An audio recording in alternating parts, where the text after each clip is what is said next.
What's up, YouTube? This is Too Raw for TV. All right, so Paul Pierce and Kevin Garnett were talking on their podcast. I think it was called The Ticket and the Truth. And they were talking about the inevitable return of LeBron James. Now, it was revealed, I think it was yesterday, that LeBron James has been cleared magically of his sciatic issue that he's been dealing with for months, they say. Now the Lakers are 7-2 without him. And he's been cleared to go through I guess, contact related basketball.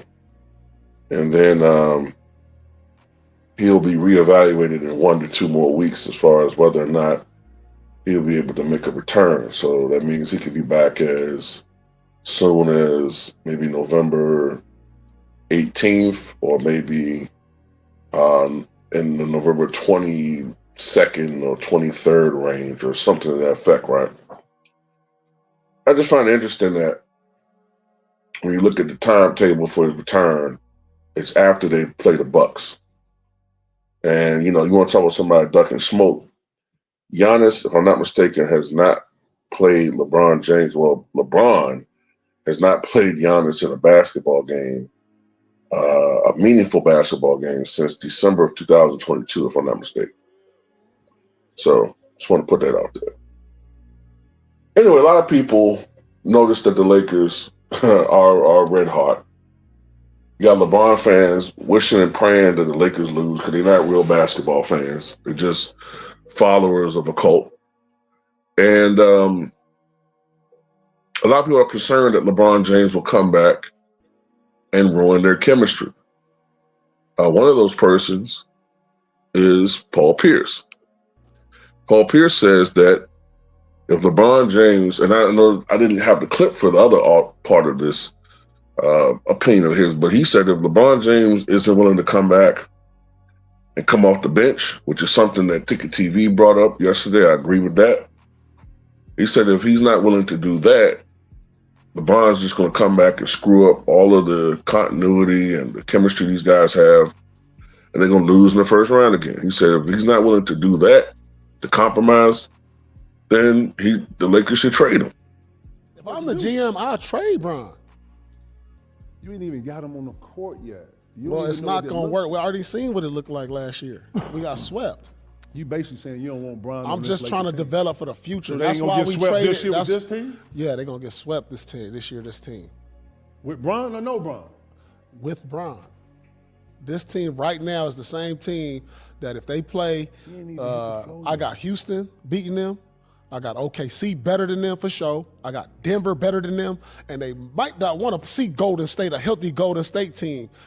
It's a lot of, and Minnesota, it's still these other teams I'm rolling with now. They younger legs, they got more. I'm telling you, dog, the Lakers got to trade them.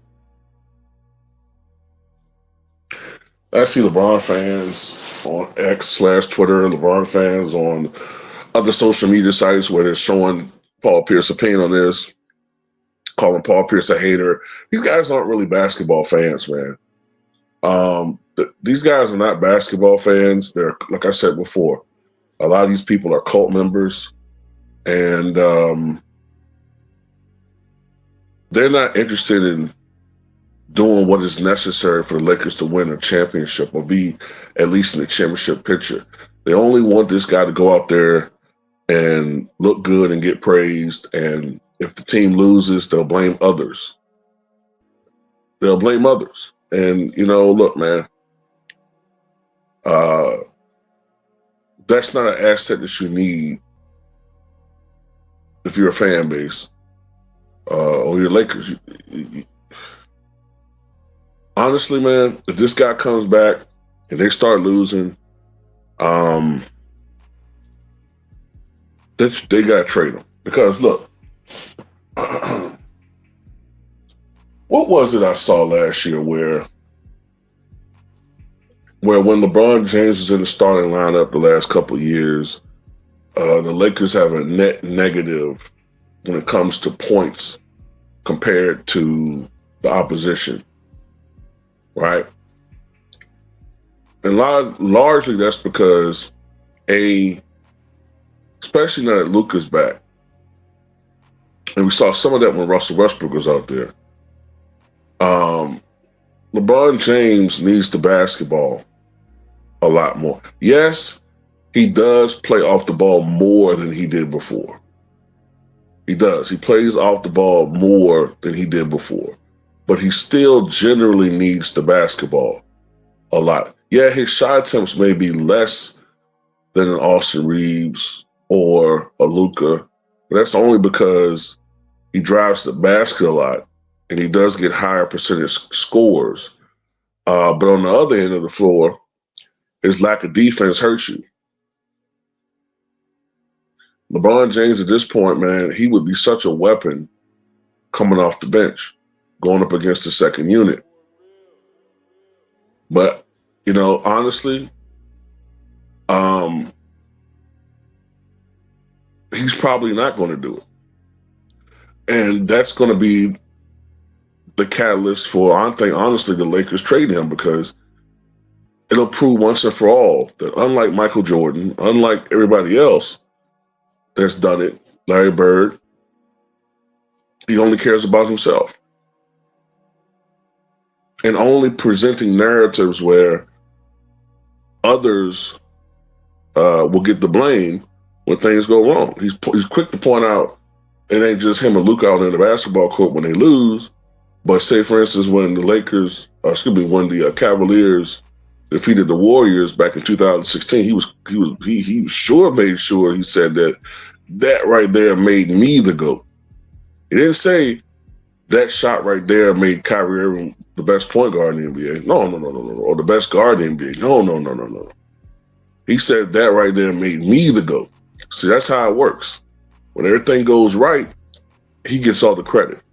When everything goes wrong, it's everybody else's fault but myself. That's not the Lakers mentality. And for everybody who said, well, Kobe never came off the bench, well, Kobe never was in a situation where he was playing with guys like a Luka Doncic toward the twilight years of his career. When Kobe was in his twilight years, he was playing with a bunch of scrubs.